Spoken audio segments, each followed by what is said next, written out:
Hi guys, welcome back to the YouTube channel. I'm Michael Heathcote from the Hire Buck and Bonnie Inn. Today we're going to do a little bit of one of our favourites from the from the Hire. We do it at the Bonnie, but not quite as often. It's twice baked souffle. Right, the basic recipe is a roux, a white sauce with some egg yolks in it, a little bit of flavourings, the cheese. Then we're going to fold our egg whites into it. So, just to show you the quick ingredients here, we got the bit of butter, a bit of flour, some. We use a good quality Lancashire, or this time we didn't have any in, so I've used a really good strong cheddar. I've got some egg yolks, English mustard, Worcestershire sauce, and our moulds here, and the milk that I'm going to make if Harry can just show you that. The milk I'm going to use for the roux. That's I've just got it infused there with a bit of a clove, bit of onion, bit of rosemary, bit of bay leaf. That's just being infused into the milk. I've had that probably in there for about 20-30 minutes. Don't get it onto a rapid boil. Just want to bring it up and let it sit there because you don't want your milk to reduce to change your recipe. Okay, so we've got our moulds. These are the moulds we would normally use, what we call a Dario mould. And I've tried to improvise a little bit to show you don't necessarily have to use that if you haven't got them at home. I've used a small little mug. I've got a ramekin, and I've got a little teacup here as well to show that hopefully we'll be able to create the same effect just with a different mould. So, okay, first up, I've got my butter. It's going to go, just a medium heat. I'm going to put around it so they can see, Harry. Bang the butter into the pan. That's just going to gently melt. And as soon as that's gently melted, I'm going to put in my flour into my pan. And the flour we just want to just bind in with the butter when we put the flour in, and then it just got to like a biscuity kind of smell coming from the pan when you got the flour and the butter combined. If I can just find my spatula. There we go. Should have got that out beforehand. I apologise. You look very happy. Right, so my butter's just about there. In goes my flour, straight in, all together. Here we go. All it goes. Keep that tidy. You can just hear it sizzling away. And you can see it combined straight away there. I don't want to brown this, I don't want any colour in it. I just want to go a little bit of a biscuity smell.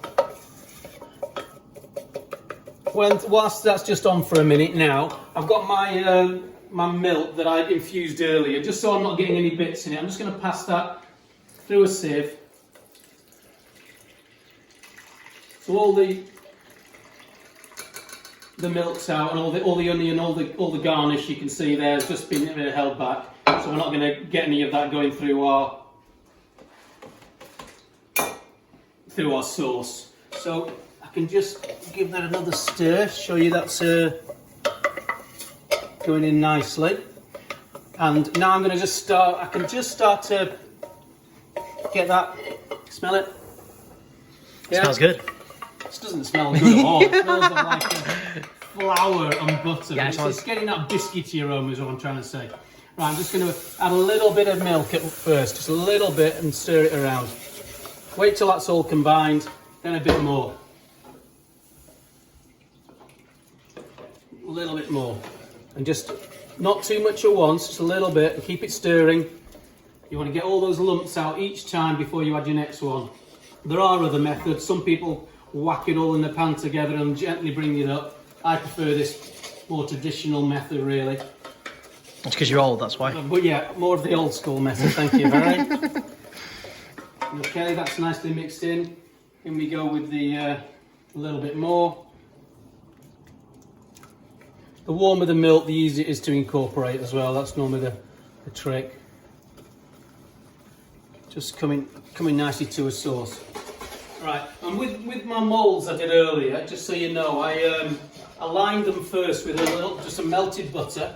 Just only a thin coating of melted butter. Then I put some flour in, ran them around and tipped it out. I'll just show you, I've got most of them lined. I'll do one more just to show you how I did them.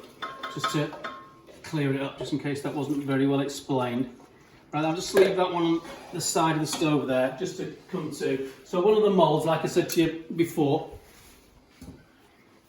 so a little bit of melted butter,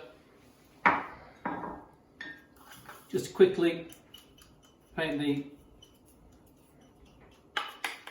the mould, whichever ones you're using, and in a little bit of flour, I put that in, run it all the way around, and tip it out, and that's all it is. So it's just very, very lightly lined. Okay, so I've now got my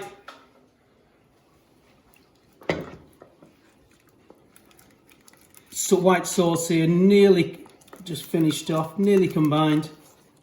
There we are. Nice and smooth.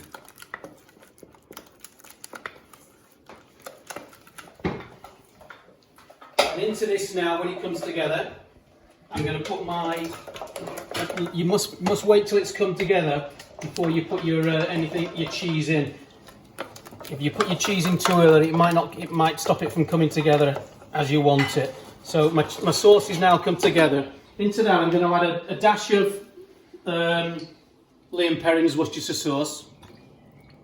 There we go. What a nice good dash. And just a teaspoon of English mustard. You stop prodding my bottom.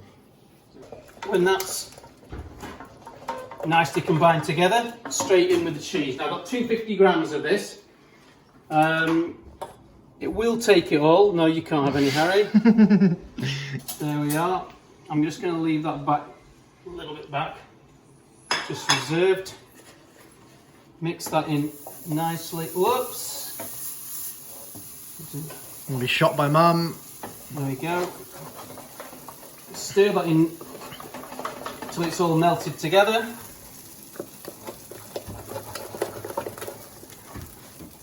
Once that's nicely mixed in, we're going to put the egg yolks in. So beforehand I separated 6 eggs. I've got the whites in my mixing bowl ready to turn into my whisked egg whites, and I've got my yolks here in another bowl which I've reserved. So the yolks go straight into the, you can take it off the heat now, and they go straight into the mix. Don't leave them there sitting too long or else they'll scramble. So as soon as you've got them in, just start mixing. And that is our basic base for our souffle. I'm going to sit it on the side there. And then now we're going to show you the egg whites. All I'm going to do is whisk the egg whites up to about three-quarter peak, so they're not too stiff. You don't want them over expanding when you whisk them up, because next time they won't fully open up. So just when we rebake them. Sorry about that. Ow, my ears. That was, as we used to say, fingernails down the blackboard, but you won't know what one of those is, will you? Absolutely not. Right, so that goes on. Full power.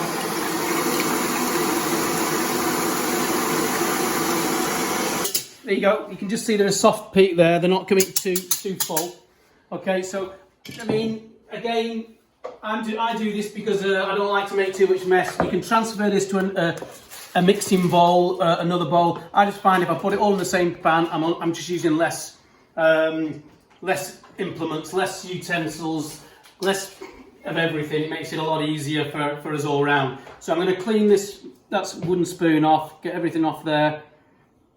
Hate the waste, hate it.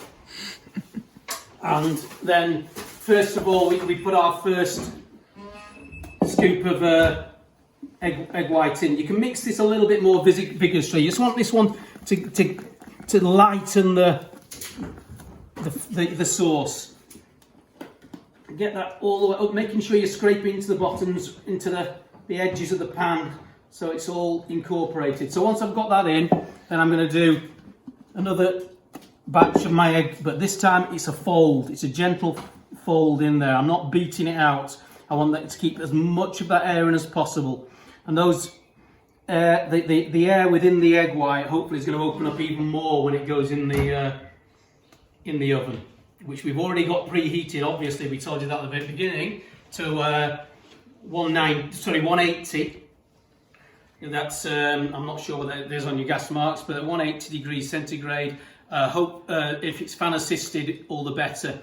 I'm going to be doing these in the Argo, which I'm not looking forward to, but hopefully they'll still come up all right. Haven't tried it before, but we'll see. And we're going to put those in for just 10 minutes. What I just would say at this time, if you think they're not right, you can just lift the lids off them when they come out of the oven and just have a look inside. They are quite robust, and if it's just a little bit wet, you pop them back in for a minute, but I've rarely known them need more than 10 minutes. So there we go. I think that's just about incorporated in. Notice I haven't put any seasoning in this, unlike I was doing if you saw me do the salmon the other day. There's quite a lot in the cheese with the saltiness in it. I've got the Worcestershire sauce, I've got the English mustard in there as well. I've infused my milk quite a lot. I am going to taste it now just to see I'm happy with it. Full send. I think that's okay. That'll be all right. Right, do we have I don't think we do have a ladle, do we? I don't think we do actually. Oh, that'll do. Right, so I've got my serving spoon. I've got my deep tray here because I'm going to put a water jacket around these afterwards, before we bake them, just to protect them a little bit. So, I'm going to fill them about just short of the top. Just see. Oh, chives. Oh, do you want to put some chives in one? Just see if we can show the difference. Can you go and get the right chives this time? The correct chives, please. Oh, hello. Right, so that's this is a half batch that we're doing here normally, and it's still going to give you still going to get probably good 10, 12 soufflés out of it. What I'm going to do is line that one. And I'm going to wait till Ellie brings back these chives. I'm going to chop these chives up and put them in. You can, we have also done these with a little bit of crab, brown crab meat in the past. You can just put that in at the same time as you put your. Was your mission successful? Thank you very much. As your egg yolks. This just gives another dimension to it. So just quickly chop them up. Goes well with the cheese as well. Nice contrast to it. So I just quickly fold those in. So I want some nice hot water, straight out the taps. Okay, doesn't need to be from the kettle, but you don't want it cooling. You don't want the oven to have to be heated up too much. So as long as it's nice and just overhand hot. And I'm going to put these top of the oven, like I said just before, for I'm going to time them for, I think I'm going to give these a good 10-11 minutes, because I'm not fan assisted on this oven. But like I say, if you're sticking to that at home, you stick to that 10 minutes, fan assisted, top of the oven, you shouldn't go far wrong. So I'm going to put about 2 centimetres of water in here, maybe, just not much more than that, 1.5 centimetres. There we go. Oven open. And slide those in.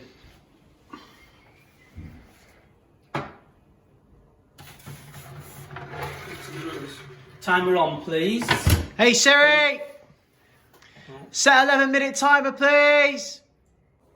Okay, we've given ours an extra minute, I think. We've given ours 12 minutes, like I said earlier. Timer's about to go off, I think, isn't it? And I'm just, yeah, there we go. Timer's just gone off. Right, just have a look at these, Harry. Just like I said before. See, you can just lift the lid off. They're quite robust, and it's not moist inside. It's okay. It's quite dry, so I'm happy with those. They're coming out. Whoa, he says. Oh dear. There you go. No, I didn't see it. I didn't see it. I don't Didn't see a thing. Didn't see anything. Then it didn't happen, did it? Okay, right, we're going to leave these to cool now. 15-20 minutes, leave it to cool. I'm going to, as soon as I can touch them, I'm going to take them out of the water and just pop them on the side, leave them to cool, then we're going to come back and take them out of the moulds, okay? Okay guys, you can see the carnage now. I've emptied the most of the soufflés out of the moulds. They're all nice and just soft, beautiful, just exactly as I expect them. They may be stuck a little bit more than they might do normally, but they're coming out. I've kept one here just to show you. I've got a flexible-ish knife. I'm just running around the outside of the ramekin or the dariole mould and ease it onto the mould, and it comes out quite easily. See, there's not a lot left in the mould there. It's nice and clean. It's come out. So that's the one I did in the white ramekin. That one's come out nicely. The one I did in the mug stuck a little bit, but it still come out okay. And the one I did in the teacup, you know, you can't tell it apart from the others. So, you know, it doesn't need to be that precise mould. Like I say, we are quite flexible. Let me just lose that for a second. And just, right, normally you guys who've eaten at the Higher and the Bonnie, you've seen that we sort of use the cast iron dishes that we've got there. I haven't bothered to try and show you do that the same because there's no point. So we've got some individual ones just that we have at home here from whenever. So you can just pop them into your oven-proof dish, just like that. If you haven't got individual ones, you could put 2 in here or 3 and then just take it out with a serving spoon afterwards and serve it like that. It would be fine. Okay, it's not going to be your individual little thing, but it will, you know, have the same effect. It really will. So just to quickly show you, I've got one. I popped it into my oven-proof dish. I've got just a dessert tablespoon of the cheddar popped on top. Now I've got a little bit of double cream here. Bit naughty, but you know, we're not saying it's the lightest dish. So just a little drizzle over it. I know it looks like I'm going on, but it's only about 100 ml there, I think, if that. Maybe 150, not even 150, about 100 ml. And then I've got some Parmesan here. Easy open Parmesan, there you go. And I'm just going to grate a little bit of Parmesan on top. There we go, just to give it that nice nutty rich flavour at the end. There we go. This is going to go in the oven, nice hot oven. We're going to crank it up this time about 190. Yeah, a little bit of black pepper on top. I'm going to pop this straight onto my into my oven. You can put it on a baking sheet if you want, not necessary. 10 minutes. Your timer probably won't be far off. I think we said about 10 seconds. Yeah, okay. Timer's going off. All I've done here is I've got a plate, a little bit of dressed leaf around it. It's just one of those, bit of spinach, bit of watercress, bit of rocket. You can put anything you want through it. If you want to have a little bit of carrot, grated carrot or beetroot or some fennel or some herb, you know, fresh herb out of the garden, any of those kind of things will go fantastically with it. We obviously serve a little bit of chutney with it, apple chutney at the restaurants as well. But here we go. It's straight out of the oven. There we are. Maybe you could have had a half a minute more, but he's risen nicely. He's got some colour in him. Oh, beautiful. Absolutely fantastic. Smell is absolutely lush. It really is, you know. There we go. So pop them in the middle of the plate. And there you've got your twice baked cheese souffle with your rocket watercress salad. Forgot about it. Seriously, fam. Don't need to go on about it all the time.